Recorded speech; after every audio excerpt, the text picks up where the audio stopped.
Good morning, students. Today we are going to continue with the next topic, which is imperialism of British East India Company in India. In previous period, we have discussed American War of Independence, French Revolution, Industrial Revolution, rise of capitalism, colonialism, imperialism. I hope आपको ये सभी topic अच्छे से समझ में आ गए होंगे. So let's start our new topic, imperialism of British East India Company in India. There was competition among European countries for acquiring trade monopoly in India. The British established British East India Company in 1600 AD to carry out trade in India. सभी European countries में competition था India में trade करने के लिए. British east India company India में trade करना चाहती थी और वह यह नहीं चाहती थी कि और कोई कंट्री इंडिया में ट्रेड करे. ब्रिटिश ने 1600 एडी में इंडिया में British east India company establish किया और इंडिया में ट्रेड स्टार्ट करने के लिए. Okay, this company took permission from emperor Jahangir and established its factory in Surat. The trade between India and England was carried out through this company. और यह company open करने के लिए उन्होंने एम्परर जहांगीर से परमिशन लिया और उस टाइम एम्परर जहांगीर का राज चलता था. तो ब्रिटिश लोगों ने उनसे परमिशन लेकर सूरत में यह कंपनी, जिसका कि नाम था ब्रिटिश ईस्ट इंडिया कंपनी, और 1600 एडी में उन्होंने ये कंपनी ओपन किया और इसी कंपनी के थ्रू ब्रिटिश इंडिया से ट्रेड किया करते थे. Okay, next topic is struggle between English and French. England and France were rival in the competition for trade in India. Due to this there were 3 wars fought between them which are known as Carnatic wars. England and France दोनों ही India में trade करना चाहते थे और उन दोनों में एक कॉम्पिटिशन सा हो गया था. दोनों ही इंडिया में अपनी सुपीरियरिटी इस्टेब्लिश करना चाहते थे, इसलिए वे एक दूसरे के अगेंस्ट हो गए. इंग्लैंड पहले से ही ट्रेड स्टार्ट कर दिया था इंडिया में और फ्रेंच ट्रेड स्टार्ट करना चाहता था. इसी को लेकर दोनों में स्ट्रगल स्टार्ट हो गया और ट्रेड को लेकर इन दोनों कंट्रियों के बीच 3 वॉर्स हुई थी, जो कि कॉर्नेटिक वॉर के नाम से जानी जाती है. In the third Carnatic War, England finally defeated France. Therefore, now there was no strong European competitor for British East India Company in India. और इन दोनों की थर्ड एंड लास्ट कॉर्नेटिक वॉर में इंग्लैंड ने फ्रांस को फाइनली हरा दिया. France को हराने के बाद अब यूरोपियन कंट्री का कोई भी कॉम्पिटिटर नहीं था और अब British east India company India में फ्री होकर ट्रेड कर रही थी. Next topic is foundation of rule of India Company in Bengal. The Bengal province was one of the most prosperous provinces in India. In 1756 AD, Siraj-ud-Daulah became the Nawab of the Bengal.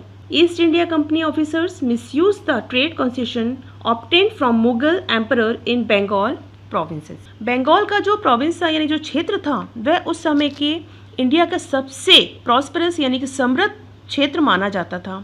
1756 AD में सिराजुद्दौला बंगाल का नवाब बना था. British ने सबसे पहले सूरत में अपनी कंपनी ओपन की फॉर ट्रेडिंग पर्पस और अब वह बंगाल से भी ट्रेड स्टार्ट करना चाहते थे. तो उन्होंने बंगाल में भी ईस्ट इंडिया कंपनी को इस्टेब्लिश किया और ट्रेड स्टार्ट कर दिया. लेकिन बाद में ब्रिटिश ऑफिसर्स ने जो उन्हें बंगाल प्रोविंस की तरफ से ट्रेड कंसेशन यानी व्यापार के जो नियम थे, जो कंसेशन उनको उस तरफ वहाँ से मिले थे, उनका मिसयूज़ करना स्टार्ट कर दिया और इसके लिए उन्होंने नवाब को कोई भी जानकारी इन्फॉर्मेशन नहीं दी थी और उस कंसेशन का गलत इस्तेमाल किया. The English built fortification around the factory eight Kolkata without the permission of the Nawab. Hence Siraj-ud-Daulah captured the factory at Kolkata. This created discontent in England. और बाद में ब्रिटिश लोगों ने जो British east India company open की थी बंगाल में, उस फैक्ट्री के आसपास फोर्टिफिकेशन कर दिया यानी कि फेंसिंग बना दी, एक वॉल जैसी बना दिया बिना नवाब की परमिशन के.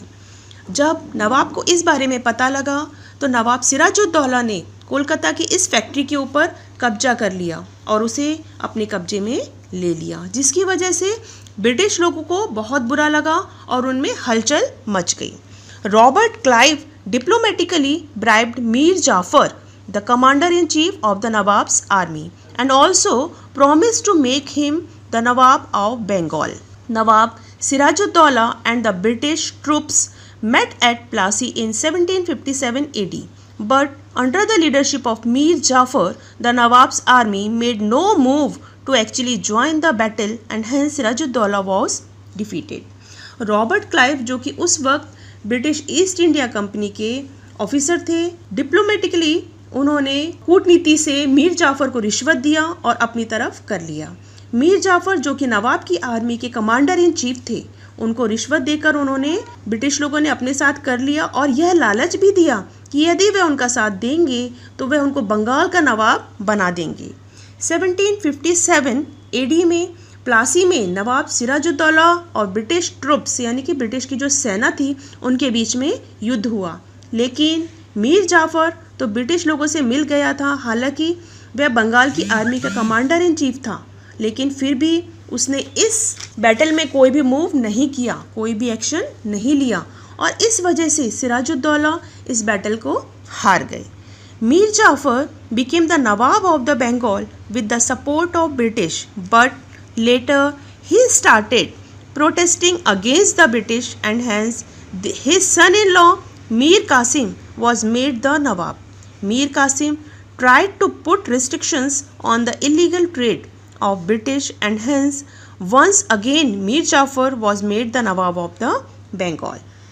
जैसे ही ब्रिटिशर्स ने मीर जाफर से प्रॉमिस किया था और मीर जाफर को बंगाल का नवाब बना देंगे, उन्होंने मीर जाफर को बंगाल का नवाब बना दिया अपने सपोर्ट के लिए। लेकिन बाद में मीर जाफर की भी ब्रिटिशर्स का विरोध करने लगे तो ब्रिटिशर्स ने मीर जाफर को हटाकर उनके सन इन लॉ मीर कासिम को नवाब बना दिया। पर जब मीर कासिम ने देखा कि ब्रिटिश इसका बहुत ज़्यादा फ़ायदा उठाकर सारे इलीगल काम कर रहे हैं, तो मीर कासिम ने भी ब्रिटिशर्स के इलीगल ट्रेड को रोकने के लिए काफ़ी सारे रिस्ट्रिक्शंस लगा दिए। एक बार फिर ब्रिटिश ने फिर से मीर कासिम को हटाकर मीर जाफर को बंगाल का नवाब बना दिया। To restrict the activities of British in Bengal, Mir Qasim, Sirajuddaulah the nawab of Ayodhya and Mughal Emperor Shah Alam formed an alliance and ran a campaign. Britishers की इन सभी इलीगल ट्रेड को रोकने के लिए, रिस्ट्रिक्ट करने के लिए कुछ लोग आगे आए और इन लोगों ने मिलकर एक कमेटी बनाई और आपस में समझौता करके एक अभियान चलाया। इनमें कौन कौन लोग शामिल थे? मीर कासिम, क्योंकि मीर कासिम को उन्होंने गद्दी से हटा दिया था तो वे काफ़ी नाराज़ थे। दूसरे थे सिराजुद्दौला और अयोध्या के नवाब और मुग़ल एम्परर शाह आलम। ये सभी ने मिलकर एक अभियान चलाए, कमेटी बनाई और एक अभियान भी चलाया। इन 1764 AD battle of Buxar was fought in Bihar. After this battle, British East India Company got the right to collect the revenue from Bengal provinces as per the Treaty of Allahabad.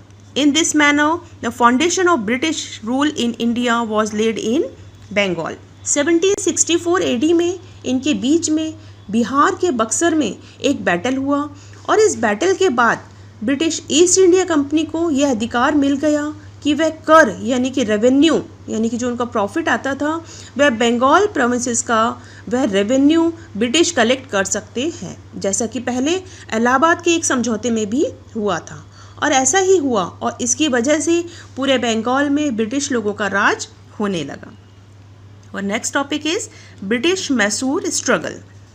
Haider Ali from Mysore state rebelled and took control of Mysore.